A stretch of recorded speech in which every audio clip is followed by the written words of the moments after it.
Welcome back, Wolfpack. Verlis here. We're taking a trip from Kalos to Hoenn, and we're bringing Talonflame with us.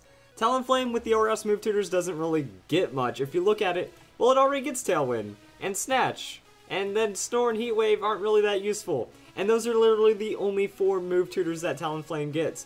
But anyway, let's just get away from that, and we'll talk about the other Talonflames, because since I made my generation guide for Talonflame, a lot of things have come up. Talonflame has grown from this absurd, just Brave Bird beat you down Pokemon with Choice Band that uses Gale Wings into a very diverse, very just crazy Pokemon. Like, you never know what Talonflame is going to do anymore, which is actually kind of one of the things that makes it even stronger than it should be.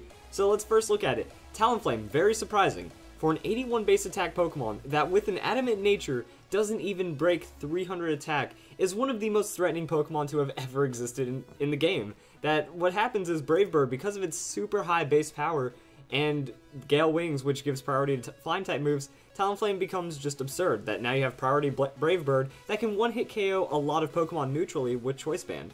That if it's a, not even a frail neutral hit, just like if it's a Pokemon that's in the mid-range of durability, you know, no hit point investment, it's just going to go down to Brave Bird, and there's not much you can do about it, and it's at least going to be a 2-hit KO on almost everything that it is neutral. So if it's resisted, that's not so good for Talonflame. And then other than that, you also have U-Turn for safe scouting options, Flare Blitz just to do some extra damage to Steel-type Pokemon, and then an absurd 126 base speed. So if you weren't fast enough with Gale Wings, now you're just going to make sure you outspeed almost everything and have very little threats.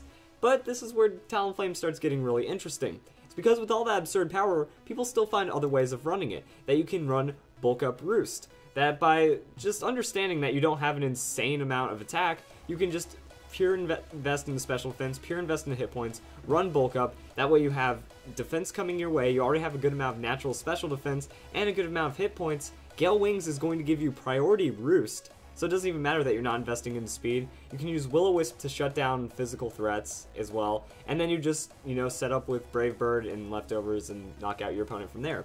And that's kind of all there is to it. That if you set up 2 bulk ups, you're already doing Choice Band level damage. And then you're really defensively tanky while also shutting down Pokemon. And with Roost, you get an insane amount of sustain. So Talonflame starts to get really interesting. Also, there's Swords Dance, that you can run full hit point bulk.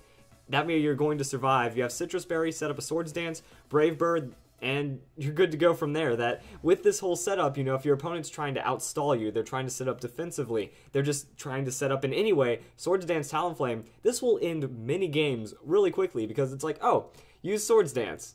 Great. It took a hit, but Citrus Berry is going to pull it back up to half hit points. It goes and uses Brave Bird. That's going pretty much one-hit KO almost anything. Because now even it's turning resist into pretty solid hits, and then from there it can Roost. Like, the only thing that truly threatens Talonflame is a solid Rock attack. Like, since Rock is 4 times effective, that's the only thing keeping Talonflame down. That Stealth Rocks does an incredible amount of damage to Talonflame on switch, and like, losing half of its health is amazing. But then even then it can still get some damage off. And other than that, even Water type attacks, if you're running on this bulkiness, you know, low base power like Scald, even hitting super effective, has a chance to not knock out Talonflame. That's even if you survive to get like a Brave Bird to get to that point. So this is just going to be absolute sustain. You set up a Swords Dance, you Roost every time you Brave Bird if you're not threatened, and then you go and just obliterate your opponents from there. So that's how Talonflame runs. Like, it's pretty much going to break itself upon you, but it's going to take like 3 of that to knock it out, and then even then it's still going at least +1 in many circumstances. Also, people look at it from a supportive aspect, that in doubles, Talonflame has Quick Guard. Why did Talonflame get Quick Guard? It can protect you from priority, while also setting up some insanity, that it goes Taunt, it goes Roost, you can still run the Health Bulk, and then Life Orb on that Brave Bird just to round out its damage and give it a lot of KO potential as well. That's going to be a lot of 2-hit KO potential, some outspeedy 1-hit KO potential, while shutting down setup Pokemon. So I mean, you see priority like another Talonflame or something threatening one of your Pokemon, you set up Quick Guard, and then you have your ally just go and obliterate your opponents.